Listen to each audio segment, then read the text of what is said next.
Now author and columnist for the New York Daily News, now an MSNBC contributor, Mike Lupica. And from Capitol Hill, member of the Select Committee on Intelligence, Democratic Senator Joe Manchin of West Virginia. Joe, good morning. Thanks for being on the show Mika, today. How are you? First of all, our prayers and thoughts go out to the families of the 16th service. Unbelievable. I flew on that plane a lot, C-130s. That's what we have squadrons of in West Virginia. When I was governor, I flew them quite a bit. Well, thank you for that. And we wanted to get your thoughts on what we are hearing so far, these New York Times revelations about Donald Trump Jr. and Mika, this meeting. I'm sorry. I've been thinking a lot about, how could you ever do something, or how could you even think that that was a proper meeting to have? First of all, it starts with the campaign, how you put your campaign together. Paul Manafort, the campaign manager, to allow anything like that to happen, to allow any type of a meeting to transpire, a campaign manager is totally incompetent to allow that to happen without fighting and threatening to leave if something this egregious happens. And so that would question Paul Manafort, because we all know he was for hire. Paul would go wherever the highest dollar was. He didn't care who it was from. But for Donald Jr. to take that type of a meeting, or thinking that it was proper for him to be in that meeting, is just uncalled for. I just can't explain it. But it just tells you this whole transformation from the private sector to the public sector. In the private sector, I guess you do whatever's, no bars hold, whatever it can to give you a competitive advantage. I understand that.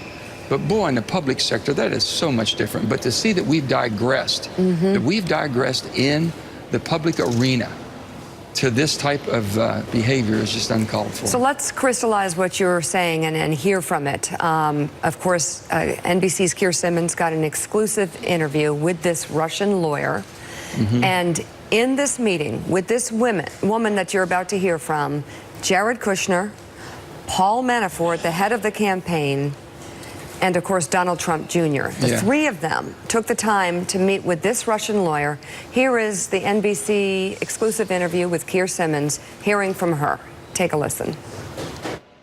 All I knew that Mr. Donald Trump Jr. was willing to meet with me. I could recognize the young gentleman who was only present in the meeting for probably the first 7 to 10 minutes, and then he stood up and left the room. It was Mr. Jared Kushner, and he never came back, by the way. And the other individual who was at the same meeting was always looking at his phone. He was reading something. He never took any active part in the conversation. That was Mr. Manafort. They had the impression, it appears, that they were going to be told some information that you had about the DNC. How did they get that impression? It's quite possible that maybe they were looking for such information. They wanted it so badly. So, Joe, the Russian lawyer says they really wanted that information. Donald Trump Jr. has confirmed the meeting and confirmed in his statements that they were looking for information on Hillary Clinton. What do you deduce? Well, but first of all, she seems surprised they even met with her. I think she was surprised and caught off guard by the meeting itself. I don't know what went on to set that meeting up. I know that when you're running a campaign, you do opposition research. You do everything you can to gather all the information that would give you an opportunity to either highlight your opponent and the deficiencies that opponent has, but you don't go to the length when you're going to a known adversary such as Russia, who we just, the Cold War and the standoff that we've had with them over the years. That's something that would be totally unacceptable. I can't explain it, Mika. It just makes no sense at all. And I'm sure that Mark Warner has talked about this on the Intelligence Committee. We're going to have people coming forward. I'm sure that Richard Burr and Mark will call the appropriate people and then have our staff look at all the info they can, and the dialect back and forth, and any type of paper moving back and forth, how these meetings, who was there, what was the purpose, then we'll make a determination. So, Senator, Donald Trump Jr. is tweeting this morning that the Democrats and the media are so obsessed with this story that they're making a big deal out of it, and there's not a big deal to be had. Does he have a point that members of your party are just obsessed with Russia and trying to bring down the president by any means possible? Well, trying to make this political is the wrong approach to take, because you have Republicans speaking out. They're aghast also. When you have Lindsey and John McCain and Lindsey Graham and everybody else speaking out, this is not proper behavior in any type of political setting. There are certain things you don't do. We haven't sunk to that low. I know we're getting close to the bottom, but thank God we haven't hit it yet. And to have this as acceptable behavior is wrong. Just wrong. You know, maybe they didn't do anything illegal. Just say I made a mistake and made a bad judgment. I come from the private sector. I would have used anything I could to get advantage over my competitor. I thought the same rules applied in the public sector. That would be more acceptable to me. It wouldn't be acceptable, but it would be more explanation to me that you're having a hard time transitioning. Mike But Lupica, guess what? Public sector has to be done in a very transparent way for the public to have confidence and faith in our process. And Mike Lupica, there we have Don Jr. talking about it, this nonsense story, this nothing meeting. We had a Republican senator coming out saying nobody cares about this. Well, yeah, actually, you know what? Mike Lupica, investigators care about this, and U.S. attorneys in just about every district in America would care about this. And Bob Mueller's going to be Maybe the law doesn't fascinated matter to Don Jr. Maybe the law doesn't matter to a lot of Republican senators. But there still are prosecutors in America. There still are judges in America. There still are good people in America. There's still laws in America. Who believe we are a nation of laws and not a nation of men. And Joe, at what point do more Republicans than Lindsey Graham and John McCain stand up and do something and not look like they're suffering from a terrible stomach malady, which is no guts? Look at what this Russian lawyer said. It's quite possible that they were looking for that information. It's not us that was looking for that information. It's not the devil liberal Hollywood elite. She's suggesting that the Trump campaign, and Joe, why would Donald Jr. think that Russia was an enemy? He's grown up thinking these were business partners of his father. He must have looked at some of these Russian people like they were Santa Claus. Well, and again, I mean, he said he's gotten more money. The Trump people have gotten more money from Russia than anybody else. Don Jr. said that back in 08, 09. Eric Trump said basically the same thing a couple years ago. Well, they know how business works in Russia, and business and billionaires have direct ties to the Kremlin.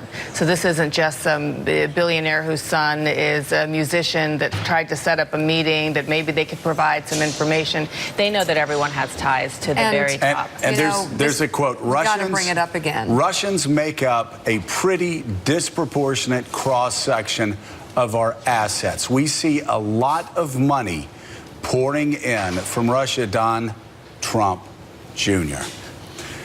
So, Joe, where does the investigation go from here?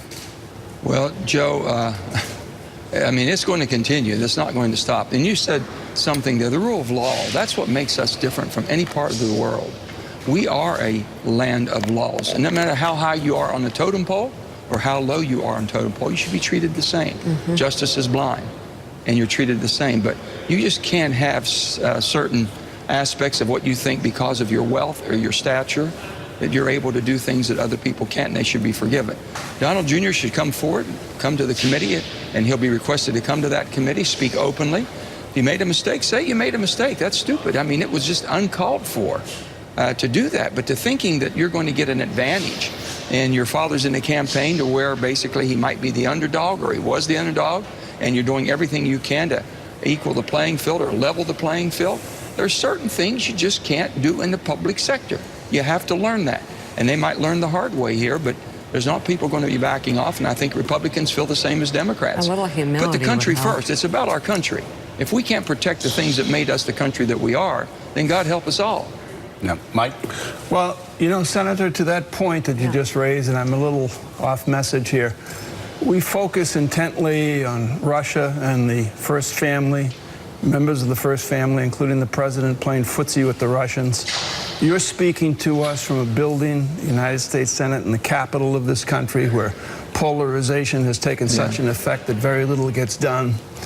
And yet earlier today, 16 Americans dressed in the uniform of the United States Marine Corps boarded a C-5A in Cherry Point, and they are now in a cornfield in Missouri. Plane having crashed, they're dead.